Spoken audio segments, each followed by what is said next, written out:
Well, ladies and gentlemen, today we're going to be talking about the state of New York and whether or not Donald Trump can actually be competitive in 2024. What will the margin be? You can see it did lose one electoral vote. I'd imagine after the 2020 census. I also think New York, you look at the 2030 census, they could lose 3 or 4 more electoral votes. But right now they do have 28 electoral votes. This is thought of as a safe Kamala Harris state. Now, Donald Trump is doing a rally in Madison Square Garden. People are saying, well, is he trying to win New York? Trump obviously is going to say he potentially can. But I think it's more of a symbolic thing, also potentially helping with some of the House races rather than going for the state at large, because it would be a ridiculous shift and it would just be crazy based off of how much liberals won the state by in 2020 if New York actually swung to where Donald Trump could win it. Now, we did see some pretty funny Biden-Trump polls that only had Biden up by like 6.5, 7.5. The Kamala-Trump polls have been a little bit more within reason. I'm thinking it's around 12 or 13 points, but that's still a massive improvement for Trump. And there has been some dialogue with Republicans doing a lot better in New York, not just with voter registration, but with the 2022 midterms, the crazy overperformance we saw from Republicans there, flipping many of the House districts. We're going to take a look and see the recent results. You can see 2016 and 2020. It was over 20 points. It was around 22, 23 points both years. 2012, it was more of the same. 2012, it was closer to 30 points. So that just goes to show you're talking about a range recently, at least in Trump's elections. Trump's losing the state on average by about 22.5 points. However, the expectation for 2024, based off of some of the polls, you can see this is 538. I probably should have went to Real Clear Politics, but it does have Harris up by 14 points. It's put in that crap ActiVote poll, which is total garbage. It's got a 400 sample. It prompted up Harris with a plus 21. I can pretty much guarantee Harris is not going to win this state by 21. You've got an Emerson that was taken in September, late September, that's got Harris plus 14. You've got Siena that's overestimated Democrats. They overestimated Biden in 2020. Siena says Harris is up 13 and 12 when you include everyone. And so what I would expect this state to be, and this is crazy because, again, we saw the margin of around 22 to 23 points, Hillary beating Trump and then Biden beating Trump. You're looking at around a 12 to a 12.5 point victory for Harris. And by the way, that's me being conservative because Siena normally underestimates Trump. It might only be a 10-point victory, but let's be realistic. We don't really know how much New York has swung. We can take a look at some of these, take a look at the midterms and how many races. I mean, look at the governor race. Pretty crazy. I guess you could say 6-point margin there. But the governor race was very close. You look at the House races. This is where you can see Republicans flipping the 3rd district, flipping the 4th district, flipping the 17th district, flipping the 19th district. Yeah, so flipping 4 districts there. New York is getting more conservative. Now, is it getting to the point where we can say, well, it's potentially a swing state? Obviously, we're not there yet. This is a stages type thing. It's the exact thing that liberals are trying to do with Texas. Obviously, liberals are a lot closer to making Texas purple than New York is to being purple, just based off of what we've seen recently, and they're getting a lot of migration.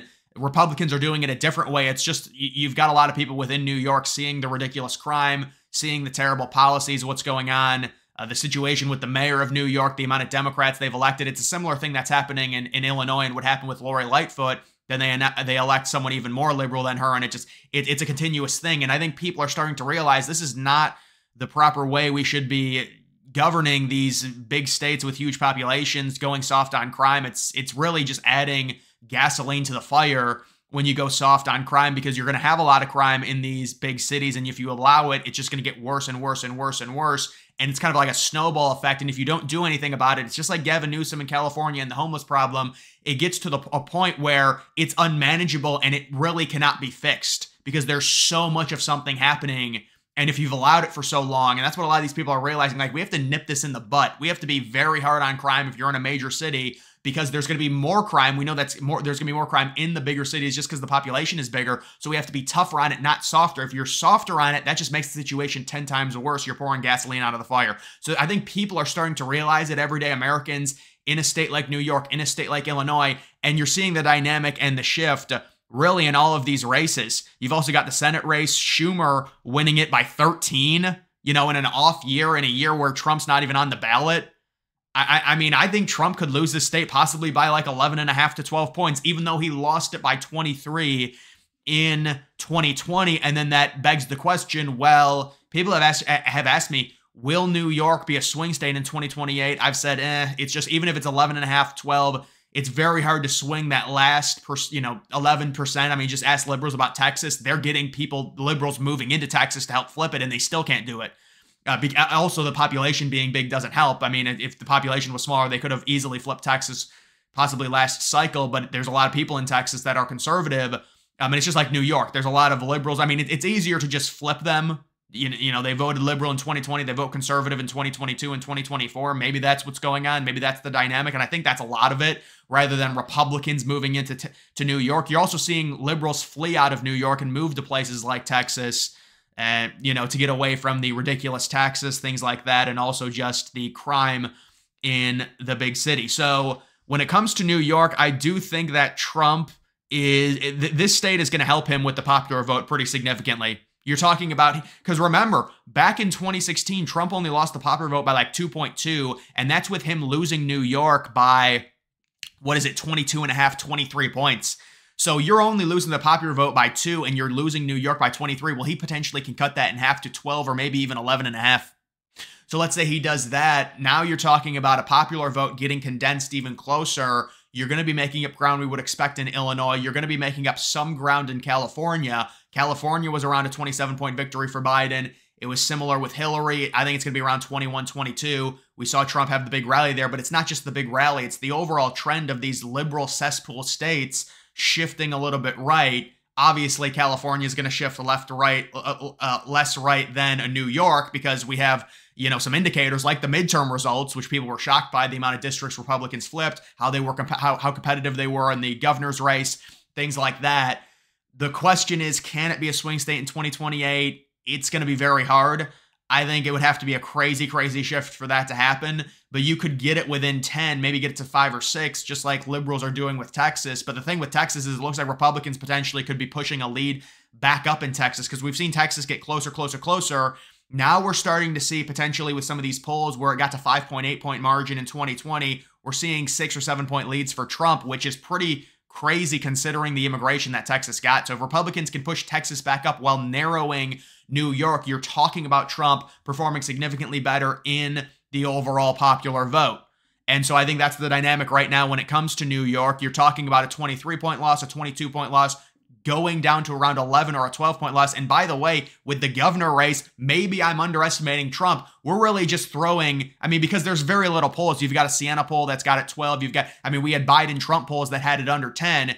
But we don't know the exact shift, because again, it's hard to compare midterms, but we can use midterms as like loose indicators, and it's loosely telling us, listen, New York, some of these districts, they're shifting heavily Republican. That's just the reality, and it's very clear that Trump's going to perform significantly better than he did in 2020 or 2016, and now Trump's doing multiple rallies in New York. A lot of that is symbolic. Trump's going to say he thinks he can win New York because he has to say that, and he has to energize his base. We get it, but I think it's more of the spectacle being at Madison Square Garden, the amount of people. The New Jersey rally that he had, I think New Jersey is going to be closer. It's like maybe New Jersey and New York are the states that Republicans can be more competitive in 2028 or 2032. Certainly, this year they're going to be more competitive. They're not going to flip either of them. It's just not going to happen, just because the margins are too one-sided and how partisan the country is. You're not going to see a shift like New Jersey, 16-point shift. It's not going to happen. New York, 23-point shift in the span of 4 years, unless there's just crazy malpractice to where the Democrats ran Biden as a total corpse. So listen, I would say based off of the recent polls we've seen, we're kind of going at this in the dark, just because you're not getting the crazy big pollsters putting out stuff. But even the popular vote polls we've seen, and by the way, there are pollsters that are starting to muck up the popular vote when they're oversampling Dems. But I would say you look at CBS, you look at NBC, you look at Marquette. Those are 3 big pollsters that have been very pro-liberal. Their popular vote average is condensing to basically being even. And so if the popular vote is within a point, Trump's making up huge ground in New York. That's what that tells me. And obviously other states as well. It's not just New York. But if you're talking about like an even popular vote, Trump losing the popular vote by 2 in 2016, losing it by 4 in 2020, now it's even, or maybe Trump loses by half point. A lot of that ground is going to be made up in liberal states that Biden and Hillary were able to run up huge margins in, and one of those states is New York. I also think California is going to be slightly closer, but it's going to be mainly New York as the culprit, especially if that lead gets slashed from 23 to 12, 23 to 11, something like that. Maybe it's 23 to 9. We don't know.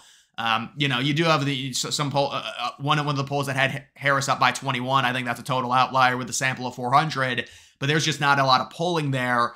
Trump is not going to win the state, but it's going to be a lot more competitive, and it's going to lend to the idea, especially coming off the momentum that Republicans have in the state of New York with what happened in the midterms. You're going to say, listen, 2028, 2032, this is an interesting state to follow. I mean, Republicans get it within 6 or 7 in 2028, maybe even closer. We don't know. I mean, it's hard to predict that far. We get maybe even a bigger shift. If Trump can cut into the lead by half from 23 to 12 points in terms of the margin, this is a state that the liberals have won very easily. And this is a big reason why you're seeing liberals win the popular vote, basically the last, 5 out of the last 6 election cycles or whatever it is. It's because of the margins in states like New York, in states like California, in states like Illinois, but especially New York and California. And so if you take one of those and you cut into it and you make it more competitive, and you also potentially slightly expand the lead in Texas, while California is losing population, they're potentially going to lose 3 or 4 electoral votes in the 2030 census. It's a far way away, but it just goes to show you that it does seem like we're swinging, and Republicans are going to be a lot more competitive in the popular vote because of things like this in states like this, potentially swinging to the right at least.